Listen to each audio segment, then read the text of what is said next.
Assalamualaikum warahmatullahi wabarakatuh.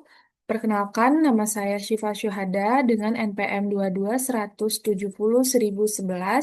Saya adalah mahasiswa Fakultas Kedokteran Universitas Baitur Rahmah. Baiklah, hari ini saya akan membawakan presentasi mengenai poster ilmiah yang telah saya susun dengan judul Faktor-faktor yang memengaruhi keberhasilan UKM PPD, di mana saya mengangkat topik ini dikarenakan topik ini itu sangat penting, terutama bagi kita sebagai calon dokter. Karena UKM PPD ini adalah ujian terakhir yang menentukan apakah kita layak untuk masuk ke dunia profesi kedokteran secara resmi.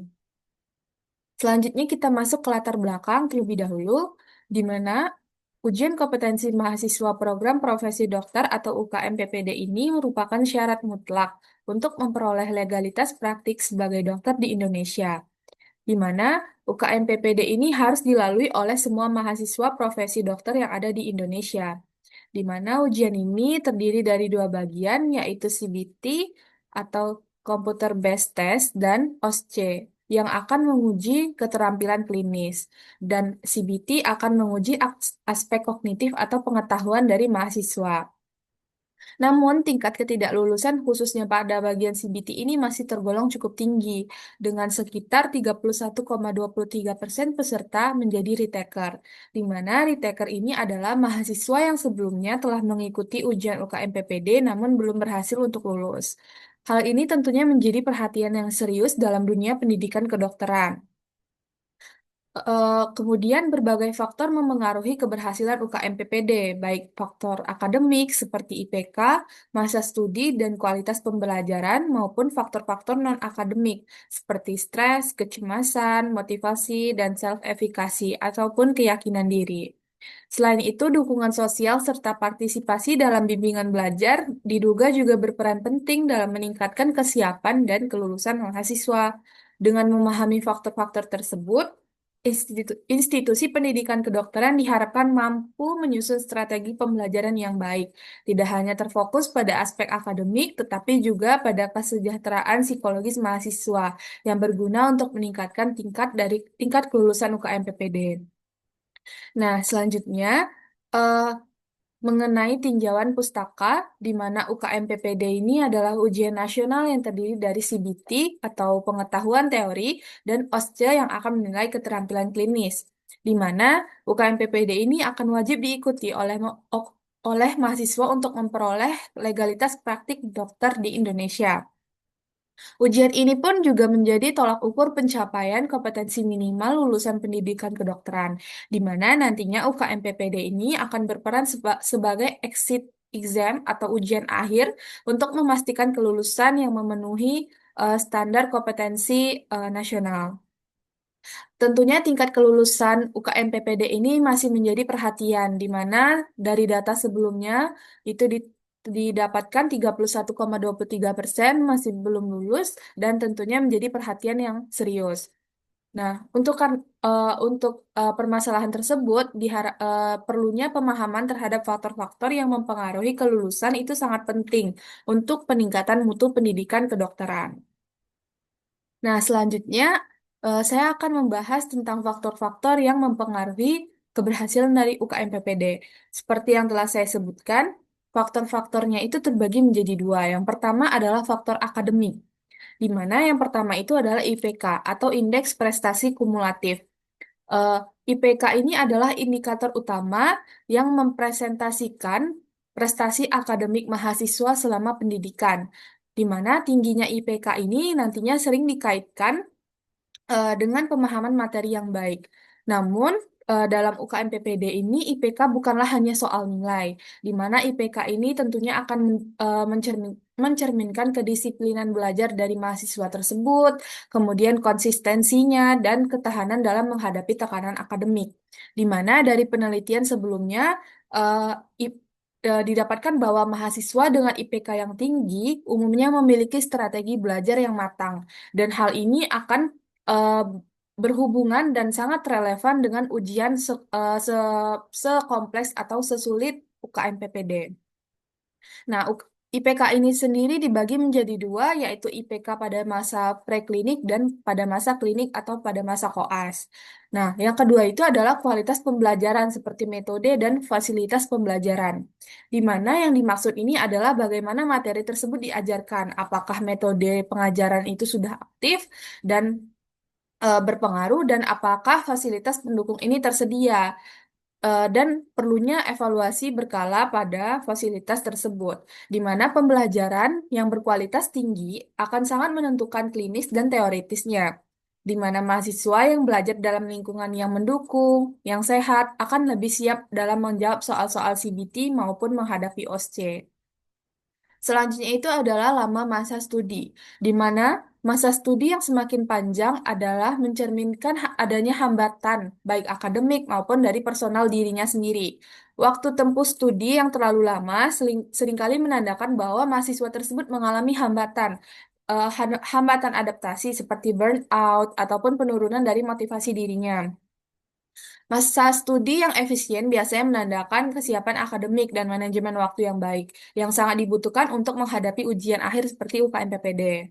Nah, selanjutnya yaitu bimbingan belajar. Bimbingan belajar atau bimbel pada UKM PPD ini bukanlah hanya soal tambahan belajar, di mana nantinya eh, akan ditambahkan oleh sarana latihan soal, kemudian pemantapan pola-pola soal, dan penguatan mental. Nah, di mana penelitian sebelumnya itu membuktikan bahwa mahasiswa yang mengikuti bimbel itu dengan konsisten dia memiliki peluang lulus yang lebih tinggi, di mana bimbel itu nantinya akan membantu mahasiswa memahami logika soal CBT dan mengelola waktu pengerjaan, yang seringkali menjadi faktor penentu keberhasilan. Nah, selanjutnya yaitu faktor non-akademik. Nah, faktor non-akademik ini atau bisa disebut dengan faktor psikologis itu dari pribadi mahasiswanya tersebut. Nah, yang pertama itu adalah self-efficacy, di mana self-efficacy ini adalah keyakinan seseorang terhadap kemampuannya untuk menyelesaikan suatu tugas tertentu. Nah, ini bukanlah sekedar hanya percaya diri yang biasa, namun, percaya diri ini didasarkan pada pengalaman belajar dan keberhasilan sebelumnya, di mana pada penelitian yang telah saya baca sebelumnya, mahasiswa dengan self-efficacy tinggi akan lebih fokus dan tidak mudah panik, serta akan percaya pada usaha belajarnya itu akan berhasil, yang mana dia akan berpengaruh dalam performa ujian, terutama pada CBT yang akan menguji daya pikir kritis dalam waktu yang singkat. Kemudian yang kedua itu adalah motivasi belajar. Nah, motivasi belajar ini adalah merupakan aspek yang penting dalam proses belajar, di mana mahasiswa yang memiliki tujuan yang jelas, misalnya dia ingin lulus tepat waktu, atau ingin mengabdi di suatu daerah, atau ingin melanjutkan spesialis, itu biasanya akan lebih gigih belajar dan lebih tahan terhadap stres. Di mana tanpa motivasi tersebut, belajar itu akan menjadikan itu suatu beban, bukanlah kebutuhan. Dan itu akan berdampak negatif pada hasil UKM PPD karena pada ujian UKM PPD ini perlu motivasi yang kuat untuk memahami dan mempelajari soal-soal yang cukup banyak. Nah, selanjutnya itu adalah stres. Stres yang dimaksud di sini adalah stres dan eh, kecemasan akademik, di mana kita tahu bahwa dunia pendidikan kedokteran ini adalah sangat menuntut.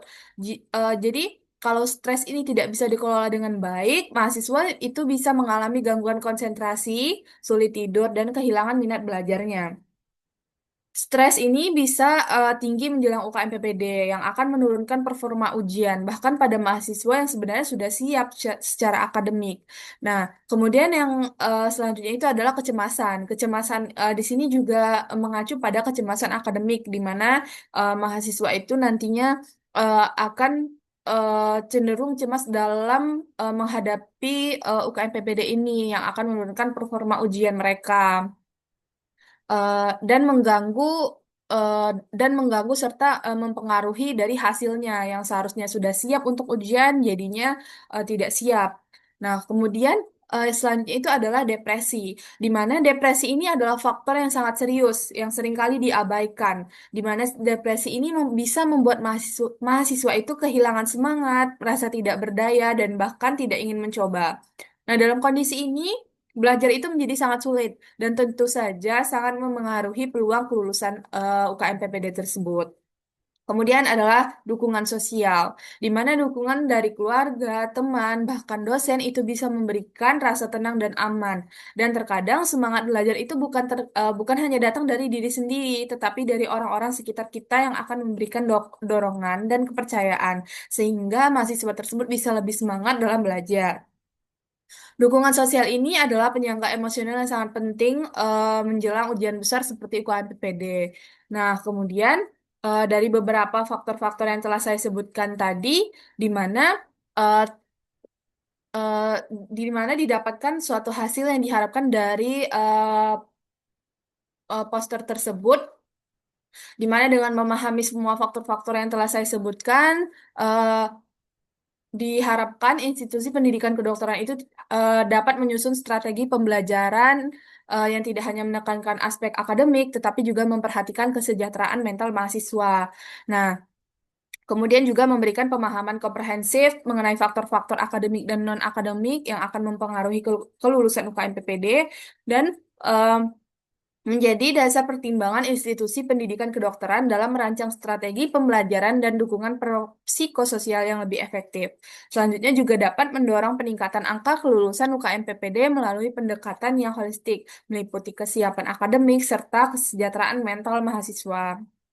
Nah, untuk kesimpulan dan penutupnya, kelulusan UKM PPD atau keberhasilan UKM PPD ini dipengaruhi oleh beberapa faktor, yaitu faktor akademik seperti IPK, masa studi, pembelajaran, dan bimbingan belajar, dan faktor-faktor non-akademik seperti self-efikasi, motivasi, stres, kecemasan, depresi, dan dukungan sosial. Pendekatan holistik yang menggabungkan penguatan akademik dan dukungan psikologis ini diperlukan untuk meningkatkan angka kelulusan. Nah, jika institusi mampu membangun sistem pembelajaran dan dukungan yang seimbang, maka angka kelulusan itu bisa meningkat dan kita akan menghasilkan dokter-dokter yang tidak hanya pintar tetapi juga kuat, siap dan profesional.